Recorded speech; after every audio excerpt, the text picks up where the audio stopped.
చంద్రబాబుకు సంబంధించిన కేసులు సుప్రీంకోర్టులో వరుసగా విచారణకు వస్తున్నాయి. నిన్న సెక్షన్ 17A సంబంధించి విచారణ జరిగితే ఇవాళ ఫైబర్ నెట్ కేసు విచారణకు రానుంది. ఫైబర్ నెట్ కేసులో ముందస్తు బెయిల్ కోసం చంద్రబాబు బెయిల్ పిటిషన్ దాఖలు చేశారు.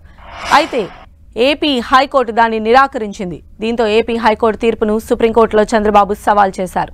ఇవాళ మధ్యాహ్నం 3 గంటలకు ఈ కేసు పిటిషన్ను జస్టిస్ అనిరుద్ధ బోస్, జస్టిస్ బేలాయం త్రివేది ధర్మాసనం విచారించనుంది.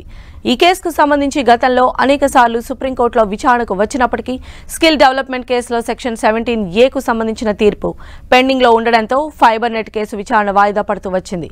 17A పైన తీర్పును వెలువరించిన సుప్రీంకోర్టు ద్విసభ్య ధర్మాసనం భిన్నాభిప్రాయాలను వ్యక్తం చేసింది. దీంతో ఇవాళ ఫైబర్ నెట్ కేసులో చంద్రబాబు బెయిల్ విచారణపైన సర్వత్రా ఉత్కంఠ నెలకొంది. చంద్రబాబుకు ముందస్తు బెయిల్ లభిస్తుందా లేదా అన్న దానిపై న్యాయ వర్గాల్లో చర్చ మొదలైంది. స్కిల్ డెవలప్మెంట్ కేసులో సుప్రీంకోర్టు ధర్మాసనం 2 విభిన్న తీర్పులు ఇచ్చింది. ఈ కేసుని CJIకి రిఫర్ చేసింది. దీంతో ఫైబర్ నెట్ కేసు విచారణ సందర్భంగా ధర్మాసనం ఎలాంటి ఆదేశాలు ఇస్తుందనేది ఆసక్తికరంగా మారింది.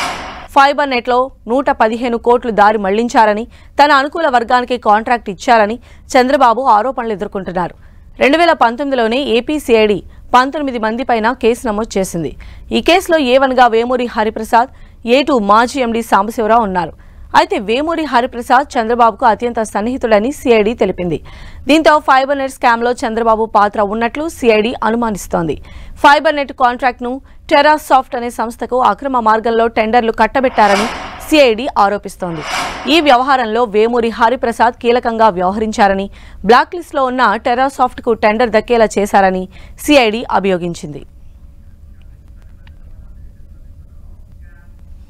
మరి ఈరోజు సుప్రీంకోర్టులో ఏం జరగబోతోందనే దానిపైన టీడీపీ శ్రేణుల్లో కూడా చాలా ఉత్కంఠగా ఎదురు చూస్తూ ఉన్నారు. మరిన్ని అప్డేట్స్ కూడా తెలుసుకుందాం. మా ప్రతినిధి విజయ్ చంద్రన్ మనకు అందుబాటులో ఉన్నారు. విజయ్ చంద్రన్,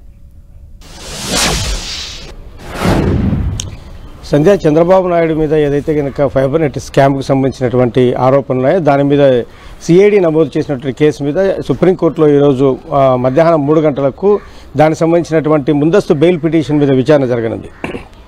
అయితే చంద్రబాబు నాయుడుకు సంబంధించి చూస్తే కనుక 17A ప్రకారం ఆయన అరెస్ట్ చేయాల్సి వస్తుందని చెప్పేసి చంద్రబాబు నాయుడు తరపు అడ్వకేట్లు మొదటి నుంచి వాదిస్తున్నారు. దీనికి సంబంధించిన వ్యవహారమే నిన్న జరిగినటువంటి స్కిల్ డెవలప్మెంట్ స్కామ్ ఏదైతుందో ఆ స్కామ్ కేసులో ద్విసభ్య ధర్మాసనం తీసుకున్న నిర్ణయం దాన్ని బట్టి మనం చూడొచ్చు. ఇది కూడా దానికి అప్లికబుల్ అవుతుందని చెప్పేసి న్యాయ నిపుణులు చెప్తా ఉన్నారు.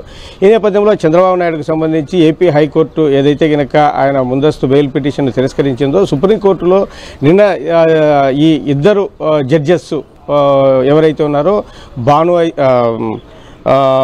ఇద్దరు జడ్జెస్ ద్వివేది అయితేనేమి, తర్వాత బోస్ అయితేనేమి, వీరిద్దరూ తీసుకున్న నిర్ణయం ఏదైతే ఉందో ఆ విషయం విస్తృతస్థాయి ధర్మాసనంకి వెళ్ళింది. కాబట్టి విస్తృతస్థాయి ధర్మాసనం తీసుకునేటువంటి నిర్ణయం మీద ఇది కూడా ఆధారపడి ఉంటుందని చెప్పేసి చంద్రబాబు నాయుడు తరపు అడ్వకేట్లు వాదించే అవకాశం స్పష్టంగా కనపడతా ఉంది. ఎందుకంటే దీని మీద ఈ 17A వ్యవహారం తేలినంత వరకు చంద్రబాబు నాయుడుకు సంబంధించి ఇదే మరొక కేసు అయినటువంటి ఈ ఫైబర్ నెట్ స్కామ్ కేసులో కూడా అదే అప్లికబుల్ అవుతుంది. కాబట్టి దానికి ప్రకారమే వెళ్లాల్సి వస్తుంటే విస్తృతస్థాయి ధర్మాసనం ఏదైతే కనుక నిర్ణయం తీసుకుంటుందో, తీర్పు చెబుతుందో ఆ ప్రకారమే వెళ్లాల్సి ఉంటుందని చెప్పి చంద్రబాబు తరపు అడ్వకేట్లు ఇదే పాయింట్ కూడా వాదించే అవకాశం ఉంది. దీనికి సంబంధించిన విచారణ మధ్యాహ్నం 3 గంటలకు సుప్రీంకోర్టులో జరగనుంది. సుప్రీంకోర్టులో వాదనలు ఎలా ఉంటాయి, తర్వాత సుప్రీంకోర్టు ఎటువంటి వ్యాఖ్యలు చేస్తుంది, ఎటువంటి నిర్ణయం తీసుకుంటుంది అనే దాని మీద ఆంధ్రప్రదేశ్ రాష్ట్రంలో రాజకీయ పార్టీలోనే కాక తెలుగుదేశం పార్టీ నేతలు, కార్యకర్తలు అయితేనేమి, తర్వాత ప్రజల్లో కూడాను చాలా ఆసక్తికర పరిణామంగా మనం చూస్తూ ఉన్నాం. ఎందుకంటే నిన్న ఇచ్చినటువంటి ఏదైతే కనుక నిర్ణయం చంద్రబాబు నాయుడుకు సంబంధించిన స్కిల్ డెవలప్మెంట్ స్కామ్ ముందస్తు బెయిల్ పిటిషన్లో ఎవరైతే కనుక జడ్జెస్ నిర్ణయం తీసుకోవడం జరిగిందో విస్తృతస్థాయి ధర్మాసనానికి ఇవ్వాలని చెప్పేసి అదే జడ్జెస్ ఇప్పుడు కూడా ఇదే స్కామ్లో చంద్రబాబు నాయుడుకు సంబంధించిన ముందస్తు బెయిల్ పిటిషన్ విచారిస్తున్నారు.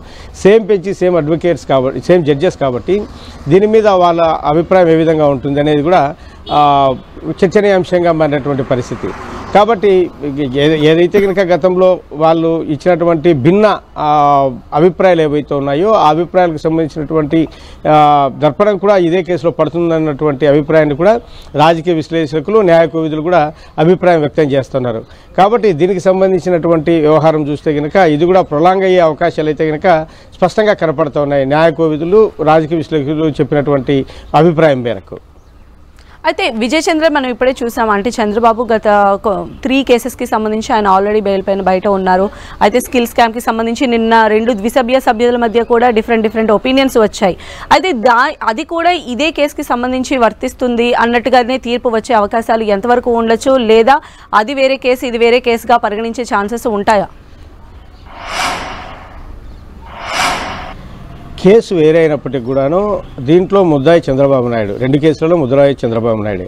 కాబట్టి 17A ఆ కేసుకు వర్తిస్తే ఈ కేసుకు వర్తిస్తుంది అన్నటువంటిది న్యాయ కోవిదులు చెబుతున్నటువంటి మాట. అంతేకాకుండా 17A ఆ కేసుకు వర్తించినప్పుడు ఇది కేసు కూడా వర్తించదన్నటువంటి అభిప్రాయాన్ని కూడా వాళ్ళు వ్యక్తం చేస్తూ ఉన్నారు.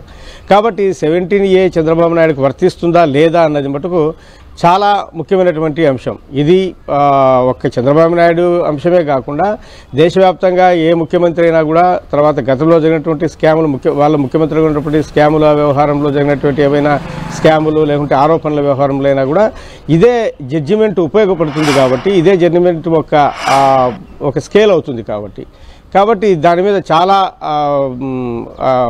కఠినమైనటువంటి మంచి నిర్ణయం తీసుకునే అవకాశం అయితే ఉంటుంది. కాబట్టి ఈ నేపథ్యంలో ఈ కేసు కూడా 17A మీద ఏదైతే కనుక నిర్ణయం తీసుకుంటూ సుప్రీంకోర్టు అదే ఆధారపడి ఉంటుందని చెప్పేసి న్యాయకోదులు రాజకీయ విశ్లేషకులు చెబుతున్నటువంటి మాట.